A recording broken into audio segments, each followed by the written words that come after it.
Hi, it's Stephen Lage from the Lage CMAC Coldwell Banker, and today I'm bringing you a mid-year real estate market update. What we've seen for the most part this year and year to date is similar to what we've seen in the last few years in the real estate market, both nationally and here locally in Connecticut.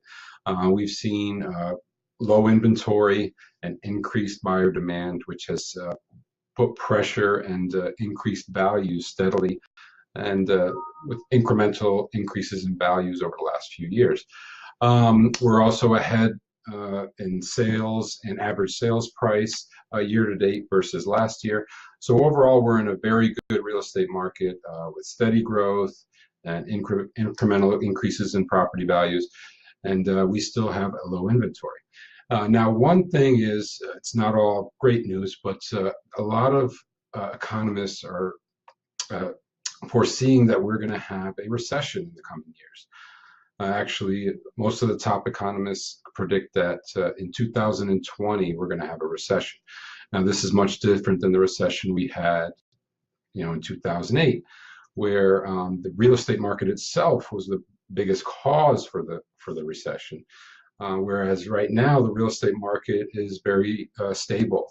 Most people, I think about 96% of people have equity in their homes, which at that point, when people were taking out home equity lines and using them as credit cards to buy boats, cars, and such, we're not seeing that as much now. So again, the real estate market is very healthy and stable. So I don't know what effect it'll have as far as the recession will have on the real estate market, but this upcoming recession, which people are saying we're going to have, is again not like the one that we had 10 years ago. So I do have some graphics to show you sort of what I mean about that. So again, so in the Wall Street Journal, a survey of economists predicts a recession in 2020. Also, Pulse Economics also is predicting a 2020 recession. Again, recession does not equal housing crisis. It is very different from what we saw 10 years ago. But again, it is still something to be concerned about, something you should be aware of to protect your assets, whether they be your home or other assets that you have.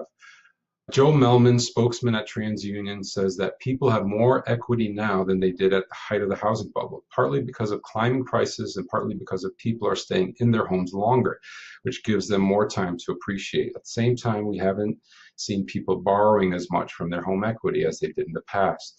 Again, much different financial situation people are in today than they were at the end of the housing bubble lastly. We saw people in 2005 and 2006 pulling out their home equity and using their home as if it was an ATM. People used their equity for vacations and cars, and then they lost their equity when their home value dropped. It's better to be cautious about how you use your equity, says Skip Johnson, the founding partner at Greater Waters Financial. Americans have repaid $40.3 billion in credit card debt during the first quarter of this year alone, the second largest quarterly payoff ever. So people, not only in their homes having equity, overall they have reduced their debt. So again, this is preparing us to be better prepared for any oncoming financial crisis. Again, buying a home is still a safe bet. The rent versus purchase indexes still say that the percentage of income needed to afford a median rent has increased. So it's much more affordable, showing the percentage of income needed to afford a home has decreased. So it is much more affordable now to own than it is to rent. Rents have continued to increase, and with interest rates still low, buying a home is still again a safe bet and overall less expensive than renting. Housing affordability. So there's an affordability index. So recently, we've seen that the affordability has gone down from the past few years. But again, that's because we were in such a downturn in the market in 2009, 10, and a few years after that, is that affordability was so high because the prices came crashing down. And because the prices were so low relative to what they were, the affordability seemed high. So even though it's come down in a few years because we've seen growth in the market, if we look back historically, the affordability index is still higher than it was in 2006 and 2005 at the height of the market, and even prior to that, going all the way back to 1990. So in the short term, we do see affordability has gone down because prices have increased, but long term, looking back all the way to 1990, we're still relatively high affordability index. Home prices headed. Economists are saying that the actual change in the last 12 months was about 6.9% increase in values over nationally, and then those same people are forecasting that within the next 12 months, it's going to go up about 5.3%. So again, growth, not as much as we've seen, but again, steady growth is a lot better than what we saw in years past. Mortgages and interest rates will continue to climb, though.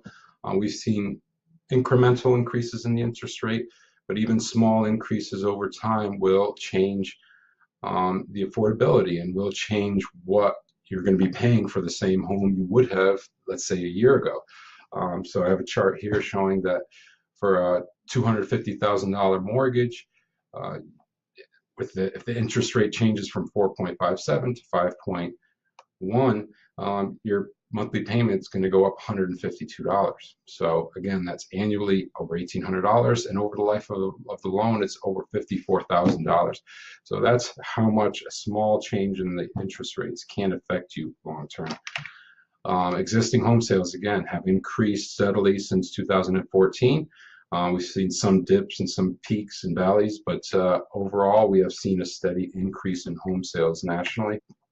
Forecasted year-over-year change by state, we can see that Connecticut is being forecasted to increase by 7.3%. That's an increase in sales price forecasted from now until the next year.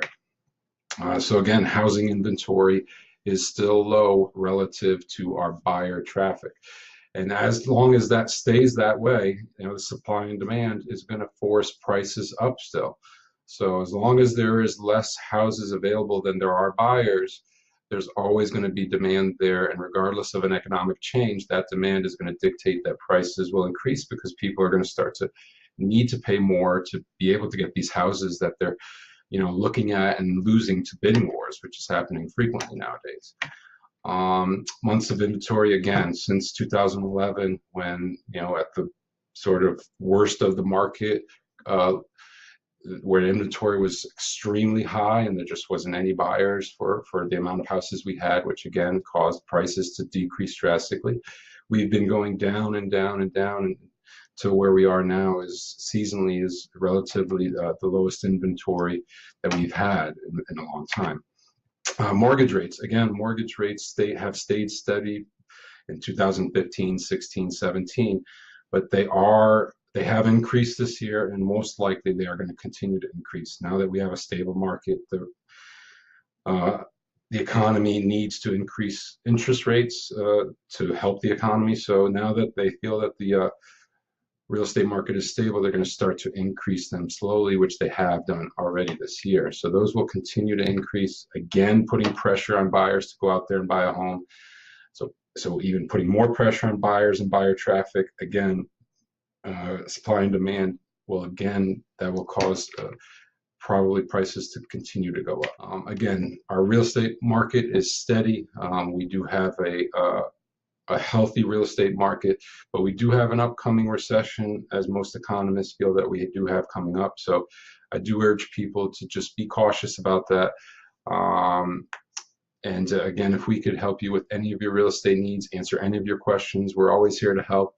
So just let me know, and we'd be glad to answer any question. So thank you very much, and I'll see you next time.